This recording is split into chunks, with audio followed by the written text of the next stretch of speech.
Hi everyone, in today's video we are diving into a development approach that can seriously take your coding skills to the next level. It's called test-driven development, or TDD. Now, if you have ever written some code and then scrambled to test it afterwards, or worse, only discovered bugs weeks down the line, then TDD is something that you might definitely want to check out.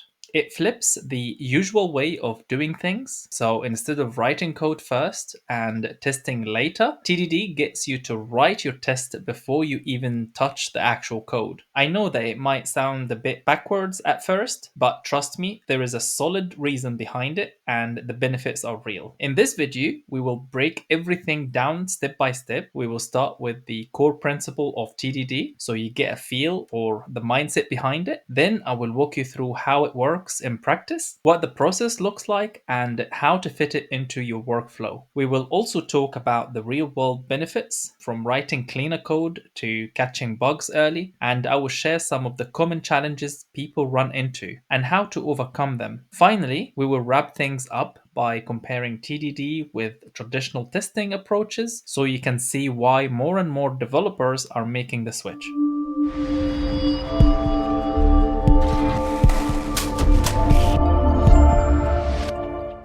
Alright, so let's start by talking about what test-driven development is really all about. TDD isn't just about testing your code, it's about writing code with a clear purpose. Instead of jumping straight into coding and figuring things out later, TDD encourages you to define exactly what you want your code to do first, and then write only the code needed to make that happen. This helps keep things simple and clean and also focused. So the first aspect of understanding TDD is that we normally used to writing code first and then adding test afterwards, if we even remember to test at all. But with TDD, you start by writing the test first, even before you write any working code. That test describes what success looks like and what behavior you would expect from your code. Then and only then do you write just enough code to make that test pass. Nothing extra, no guessing, and no overthinking. So it's a bit like building a house where you already have a checklist that says the room needs a window, a door, and a light. You follow that list exactly without adding random extras that no one asked for. So this approach leads to simpler code, fewer bugs, and a much better understanding of what you are trying to build. Now, why TDD might feel backwards? I get it. Writing a test before you have even written the thing that you are testing, that sounds a bit strange, right? But think of it like this. That failing test you wrote first, that's not a mistake. It's a goalpost. It tells you, here is what you need to build next. It gives your coding a clear direction. Instead of spending hours writing code and then debugging endlessly, you get fast feedback. When the test passes, you know your code works. When it doesn't, you know exactly what's broken and why. So basically, TDD turns testing into a guide, not an afterthought.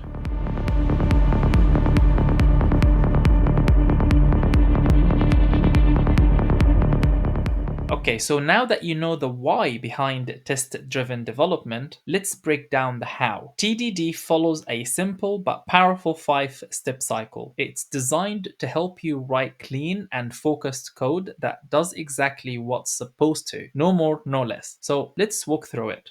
It all starts by writing a test for something that doesn't even exist. Yes, before you write a single line of actual code, you first describe what the code should do. This might sound odd, but here is why it matters. You are defining the goal first. You are saying, here is what I expect to happen when this function or feature is built. This step helps you think clearly about the purpose of your code, not just how to build it. Once you have written your test, you run it. And of course, it fails. That's expected. The feature isn't built yet, so the test is doing exactly what it should, catching the problem. This failing test is useful because it confirms two things. The first one is that your test is working correctly. And the second one, you have clearly defined what needs to be built. It's like telling your code, this is what I want, and it replies, I don't know how to do that yet. Next, you just write enough code to make the test pass. This part is key. No extra features, no future planning, no overthinking. You are solving one specific problem that the test describes. This keeps your code simple and clean and also focused on the task at hand. Now that your code is in place, you run the test again and it passes. That means your code is doing what it's supposed to. Each passing test gives you confidence. You are not just hoping your code works, you have proven it does.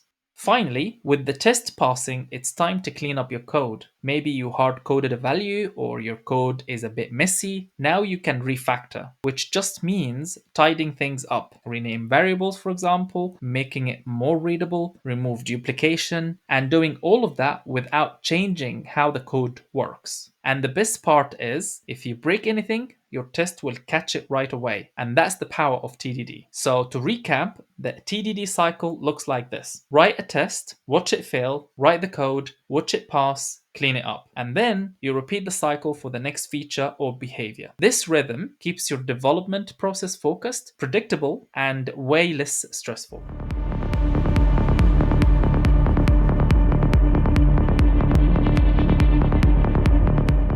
Okay, so now that we have walked through the TDD process, let's explore the key benefits that make this approach so valuable in real-world development. So with that in mind, you might be wondering, is all this effort really worth it? Why write tests before code, etc., etc.? So let's break down the benefits of test-driven development, from fewer bugs to cleaner code and more confident deployments. And here is why many developers who try TDD don't want to go back. So first things first, TDD helps you avoid over-engineering because you are only writing code to pass a test and nothing more. Your solution tend to be simple, targeted, and modular. And of course, since tests are written before the code and run every time the code changes, TDD acts as an early warning system. Because of that, bugs are caught quickly, and that happens often before they ever hit the production. And if you accidentally break something while adding new features, for example, your existing tests will catch it immediately. The next one is that the fact that TDD forces you to think about how the code should behave before writing it. This leads to code that easier to reason about, more loosely coupled, and naturally aligned with good design principles like solid. So each test you write describes what the system should do. Over time, your test suite becomes a living and it is breathing of executable documentation. So instead of having outdated comments or vague wiki pages, teammates can simply read the tests to understand how features are expected to behave. The next one is confidence when refactoring. So if a refactor breaks something, the test will fail and tell you exactly where things went wrong, so you can move fast without fear.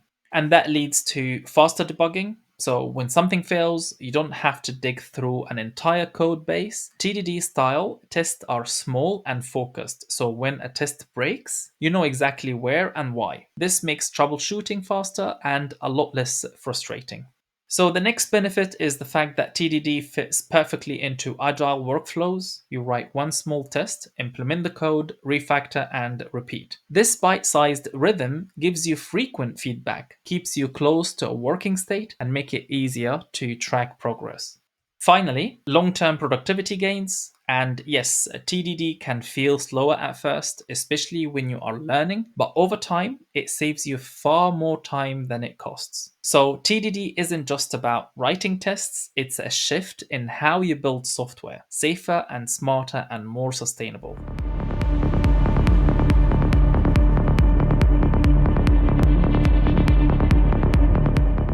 Okay, so while the benefits of TDD are powerful and rewarding, it's important to acknowledge that the challenges that often come up, especially for those new to the practice. So while the benefits of TDD are powerful and rewarding, it is important to acknowledge the challenges that often come up, especially for those new to the practice. So in this section, we will walk through some of the common bumps in the road developers hit when adopting TDD. Things like writing too many tests or getting burned out or not knowing how to write effective ones.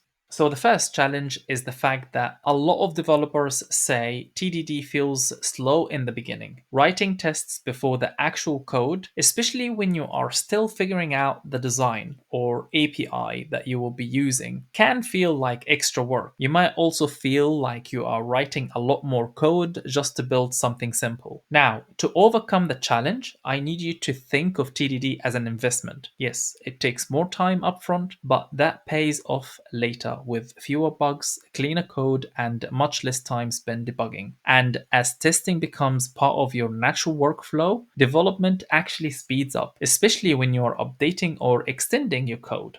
The next challenge is writing solid tests takes practice. So, not every test is a good test. Beginners often write brittle, others might focus too much on how the code works rather than what it's supposed to do. That leads to a test suite that's fragile and hard to maintain. And to fix this, we will need to aim for behavioral tests, ones that confirm what your system should do. These kind of tests make it easier to change and improve your code over time. The next challenge is the fact that you might be trying to apply TDD to an older code base, especially one with little or no tests can feel overwhelming. And to overcome this challenge, you don't need to rewrite everything. Begin at the edge. Focus on testing critical parts like APIs or business logic. Use mocks to isolate dependencies. Then, as you work on legacy code, write tests for the parts you touch. The final common challenge is the fact that getting the whole team on board. If only part of the team uses TDD, it can create inconsistencies in code quality and test coverage. It might even lead to friction during code reviews or when collaborating. And to overcome this challenge, make TDD a team practice, run internal workshops, and encourage sharing tips and reviewing each other's tests. Over time, it becomes second nature and builds a shared culture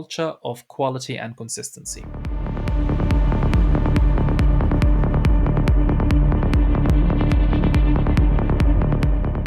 Okay, so now that we have covered the basics and challenges of TDD, let's put it side by side with the traditional approach where testing happens after the code is written. So, understanding how they differ in mindset, workflow, and long term impact can help you decide when and why TDD might be the smarter choice, especially in modern agile or DevOps environments.